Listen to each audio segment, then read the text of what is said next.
G'day folks, welcome back. Welcome back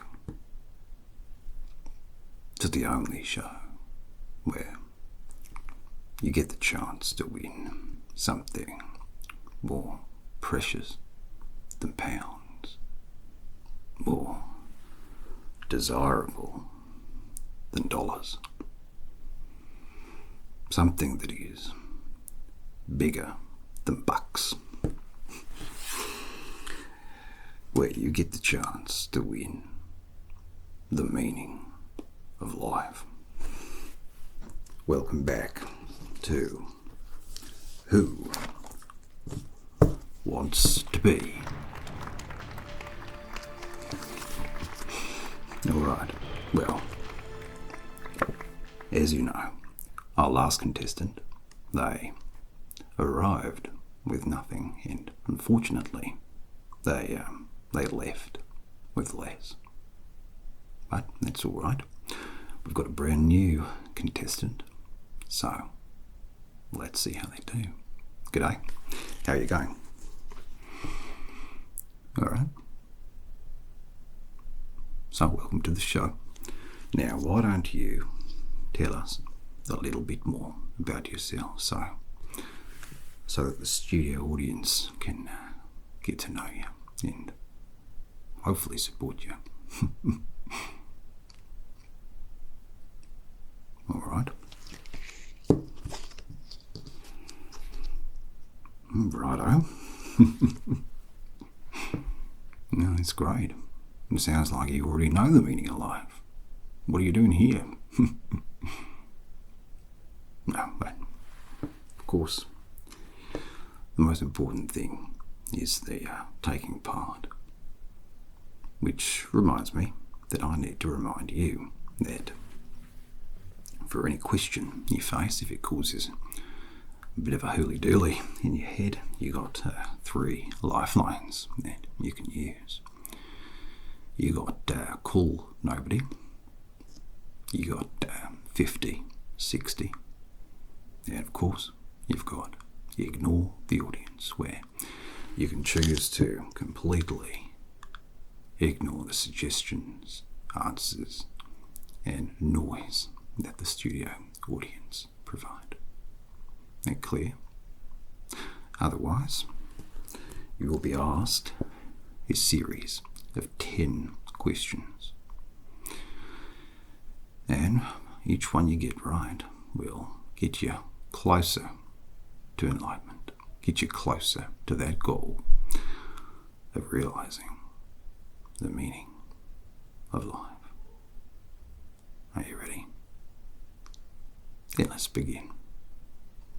Let's do the first question. On Who Wants to Be?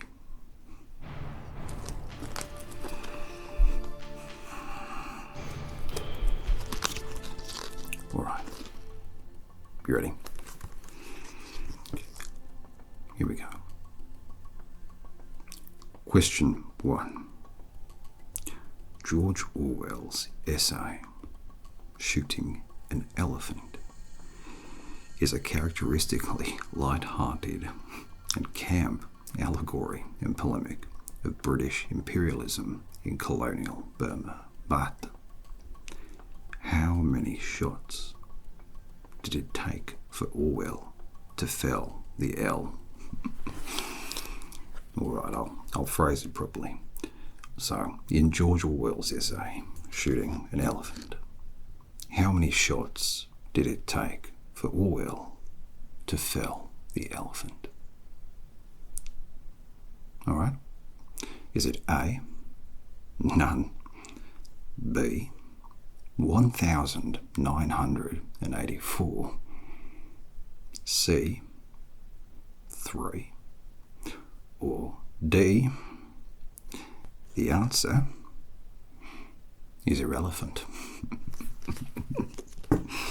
Alright, let me read that for you again. Alright.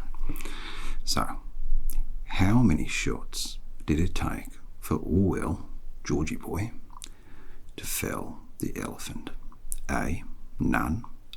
B, 1,984. C, 3, or D, the answer is irrelevant. Now take your time. No. Unlike other shows, we don't put a time limit. Give you time to ruminate, cogitate. Imagine, think what the answer might be. A, B, C, or D. And whenever you're ready, let me know.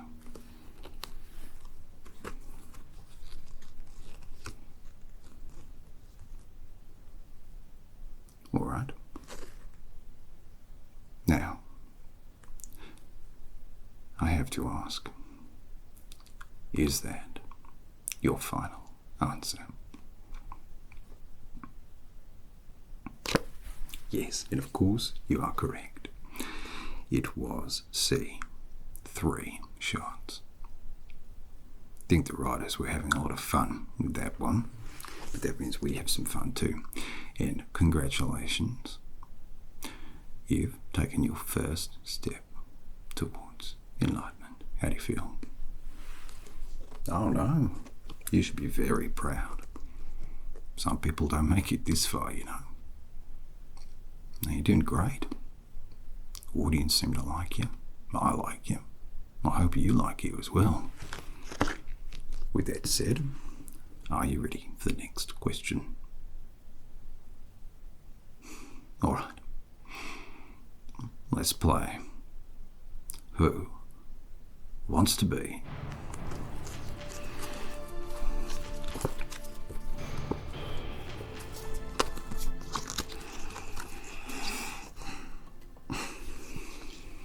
Alright.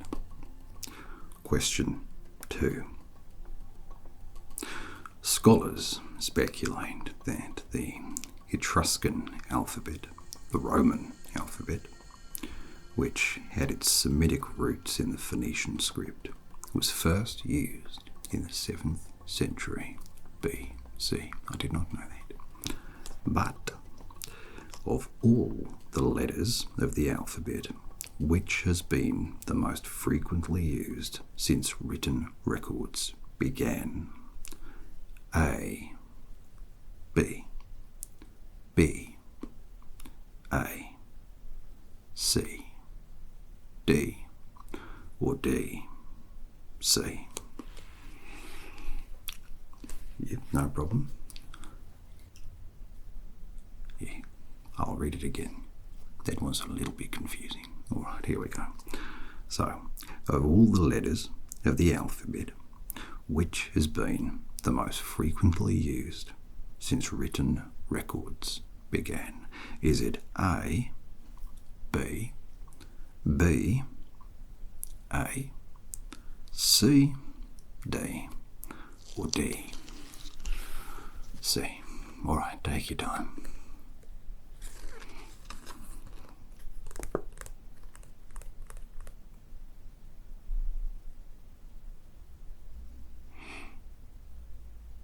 Oh, no. Even the easy ones are difficult, don't worry. They're easy if you know them. I sound smart because I'm reading them off a card. Alright. Yeah, so you want to go with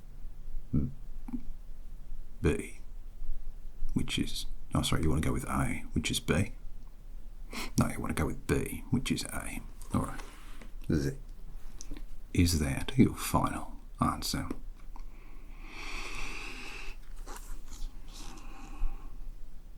Well, you are correct. The answer was B, which is A, which was B, which was A. But you done it. Congratulations. Another step. Another inch crawled towards the eternal answers. How are you feeling? You going alright? You're doing excellent. 2 down. That means there's 1, 2, 3, 4, 8 to go by my math, but don't quote me on that. Well, I hope we don't have any math questions today. Not my strong suit. Anyway, Are you ready for your next question? They're only going to get harder from this point on, so watch yourself. Alright, then if you're ready, I'm ready, and the audience is ready to play Who Wants to Be? Alright. You good? Feel good? I'm good. You ready? Question 3. Here we go. So, Jean-Paul Sartre is considered by some to have been a bit of a dick. Oh dear. But his seminal work, Being in Nothingness, is regarded as one of the most important non-fiction expressions of existentialism to have been written. Well, you can see the writers were having a lot of pun with this one. But what is the subtitle of Sartre's work, Being in Nothingness? Is it A book about self and being, B, an essay on phenomenological ontology? You try saying that after a couple of tinnies. C, a study on knowing and not knowing, or D, an abstract on the abstraction of self. I'll repeat the question. We all got distracted.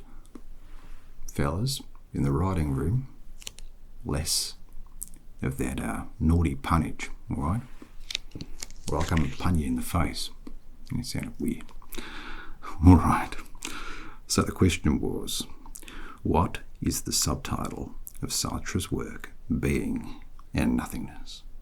Is it A book about self and being, B, an essay on phenomenological ontology, C, a study on knowing and not knowing, or D, an abstract on the abstraction of self?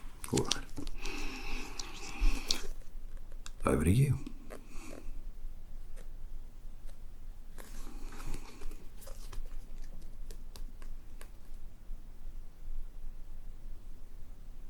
Don't forget, you got your lifelines. They're no help whatsoever. Don't actually do anything, but, you know, you got them.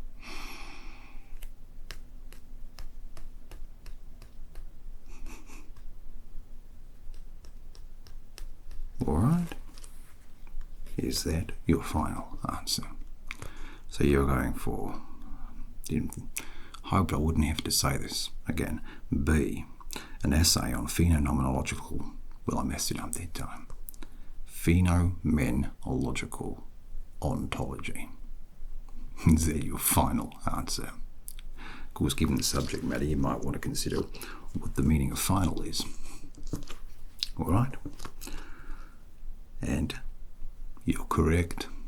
Yes, it was indeed an essay on phenomenological ontology. Congratulations. How do you feel?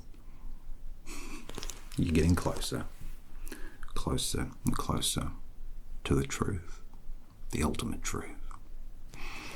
But for now, are you ready for question 4, which is the next question? Or is it? It is. Alright, well in that case, if you are ready for the next question, then I am ready for us to play Who Wants to Be? Let's go.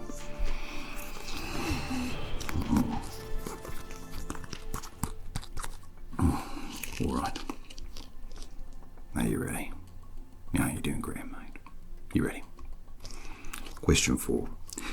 Existentialists are generally a fairly gloomy bunch, but there ain't no party like an existentialist party.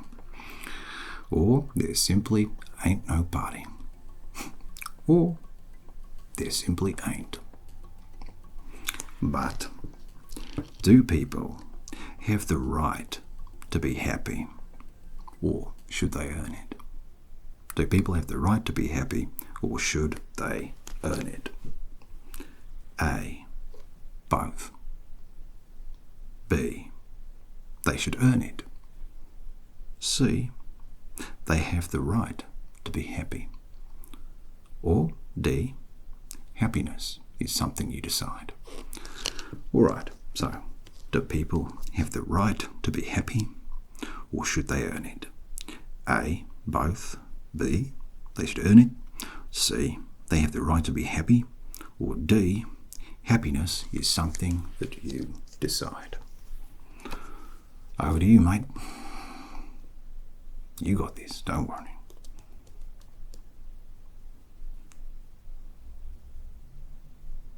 Interesting.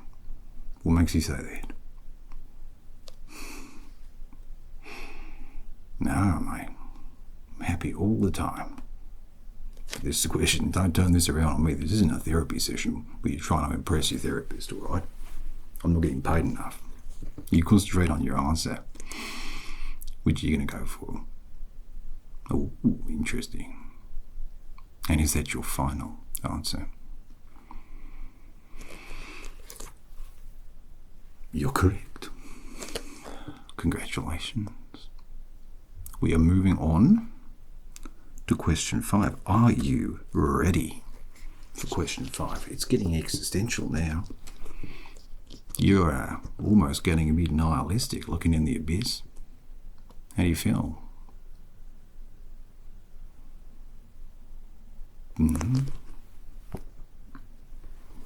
Are you ready for question 5?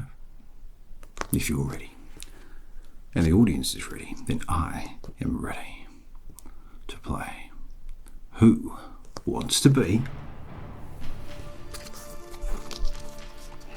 Righto, mate. You ready? Q5, mate. You doing it? Let's try this one, shall we?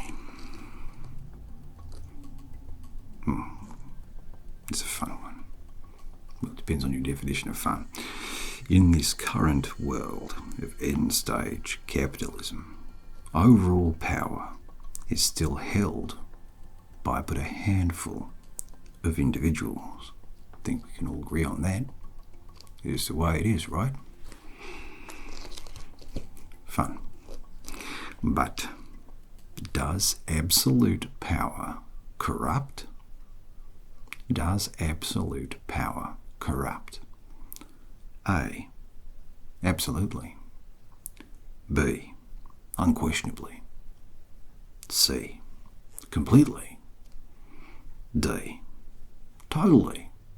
Totally. Alright, you want to read it again?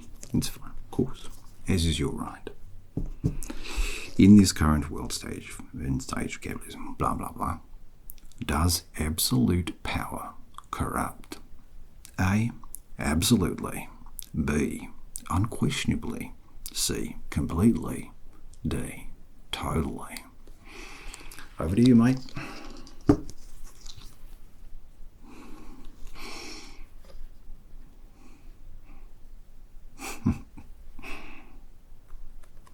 Yeah, I don't think I've had any power in my life at all, let alone been absolute about anything.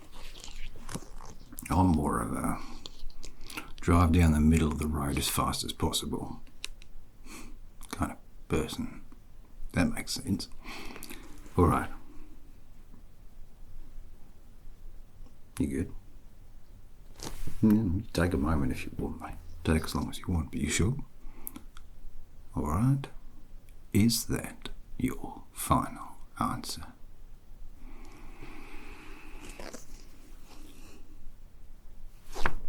You're correct. You done it again? You're on fire. No, literally. No, I'm joking. You're not on fire. Congratulations. That was question 5. That's the halfway point, mate. You almost bloody made it. How do you feel? You should be proud. But are you ready to go even further? Well, if you're ready, I'm ready. The audience, I think, is ready. Let's play Who wants to be. Alright, mate. You know that they get harder as we go along. That's how quizzes work, but also that not many people get this far. Not many people bother getting this far. We've had people just up and out without answering a single question, so good for you. Oh, bully you. Mate, you ready? Question 6.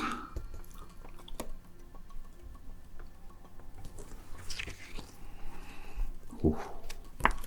Oh boy. The law of attraction infers that like begets like. That thinking positive thoughts will attract positive outcomes. And conversely, negative thoughts will manifest undesirable results. Very tactful way of writing it. But if opposites attract, what is the connection? A. They combine to make a whole. B. They create a whole in time. C. They nullify the bad. Or D. They amplify the good. Alright? If opposites attract, what is the connection? A. They combine to make a whole. B. They create a whole in time. C. They nullify the bad. Or D. They amplify the good. Over to you.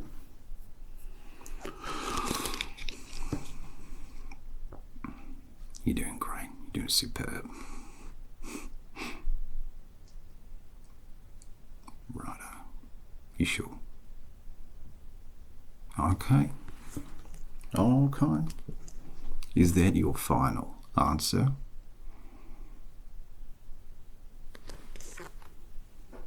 You are correct. Congratulations. You've only gone and moved on to the next bloody question. You're being fairly magnificent today, mate. So, are you ready to keep this magnificence streak going and move on to question, what are we on now, 7? It's getting close to the end. Are you getting nervous? Don't worry, you're doing great. If you're ready, I'm ready, etc., etc. Nothing really matters, but it does. Let's go. Question 7. All right. Well, here's a chirpy one. Everybody is born. Everybody dies. That's the everybody count. And like Benny Franklin said, nothing is certain except death, taxes, and share.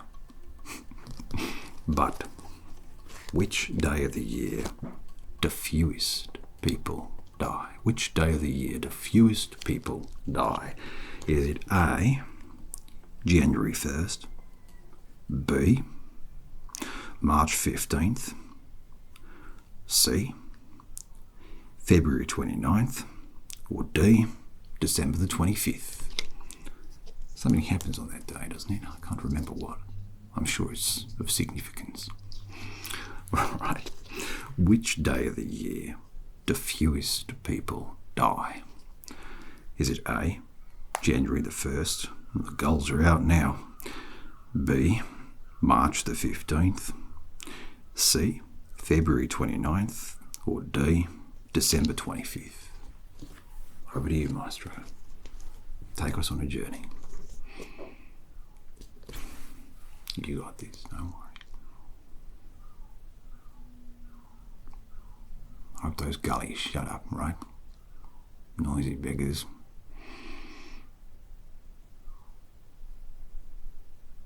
Alright. Is that your final answer? C, February 29th.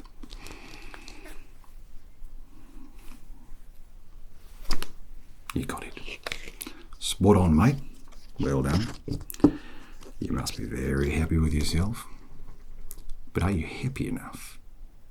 Are you happy at all to carry on to question 8?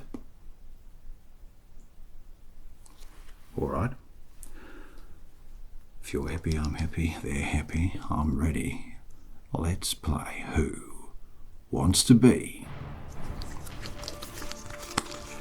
Alright, righto.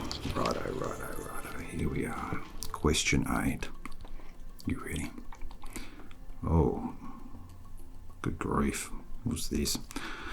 Christian Goldbach's conjecture states that every even number greater than 2 is the sum of 2 primes. For example, 18 is 13 plus 5 and 42 is 23 plus 19. However, there is no proof for this true theorem for all natural numbers. It is, in essence, a mathematical truth without evidence. Solve for 10. No, I'm just joking. The question is, after all that, can a subjective truth be an objective reality? Can a subjective truth be an objective reality? A, yeah, why not? B, I guess. C, probably not. Or D, subjectively no. Yes. Can a subjective truth be an objective reality? A, yeah, why not? B, I guess. C, probably not. Or D, subjectively no. Go ahead. It's all yours.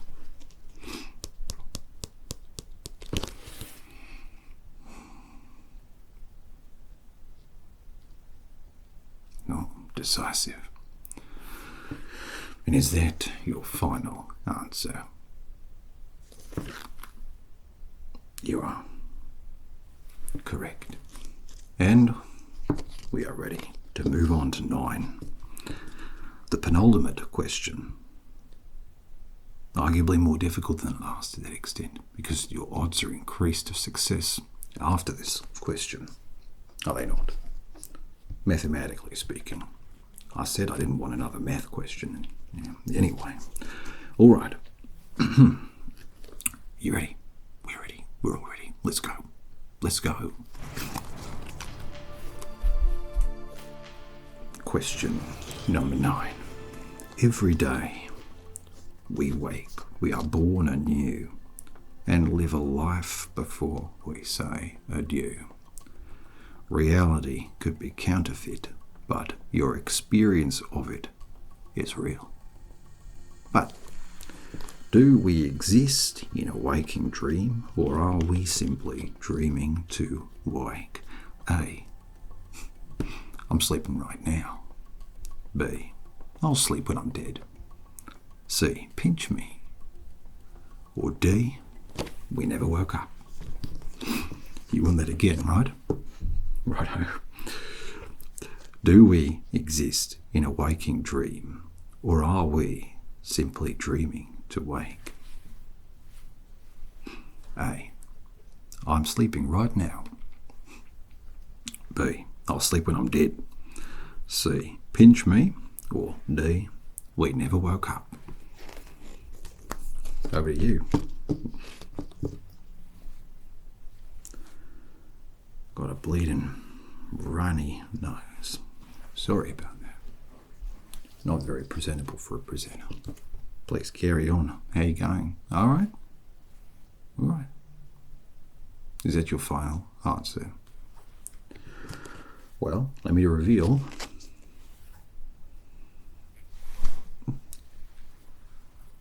Bonza. Spot on, mate. You got it right. Where does that leave us? At the precipice of destiny. Fatalism. Were you meant to be here? Is it some kind of intelligent design? Whatever it is, the last question's coming up. Are you ready? Well, if you're ready, I'm ready. The audience is ready. Let's play Who Wants to Be? Righto, matey. You made it all this way. And it's really about the journey, not the destination, right? Yeah, we say that, but you want to go where you're going, right? You want to win. So in order to win, you have to answer this final question, and the chance is then yours to win the meaning of life. So, here's the question. Are you ready, mate? Are you sure? Question 10. What is a question? No, we didn't think we were going to make it easy for you, did you, mate? A sentence expressed to elicit information. B, an interrogative statement. C, if that is a question, then this is an answer. Or D, a rhetorical, meaningless aside. All right. Question 10. What is a question? A sentence expressed to elicit information. B, an interrogative statement. C, if that is a question, then this is an answer. Or D, a rhetorical, meaningless aside. Over to you.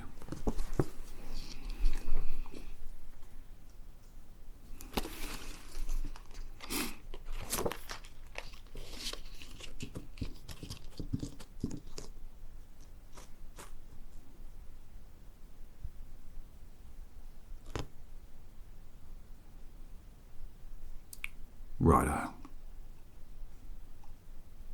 Mate, it's been a pleasure. Is that your final answer?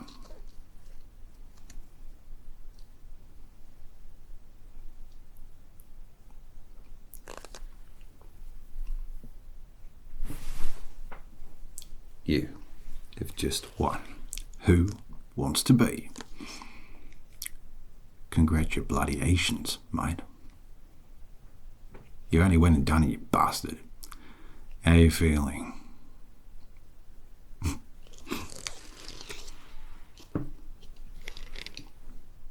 Oh, I know.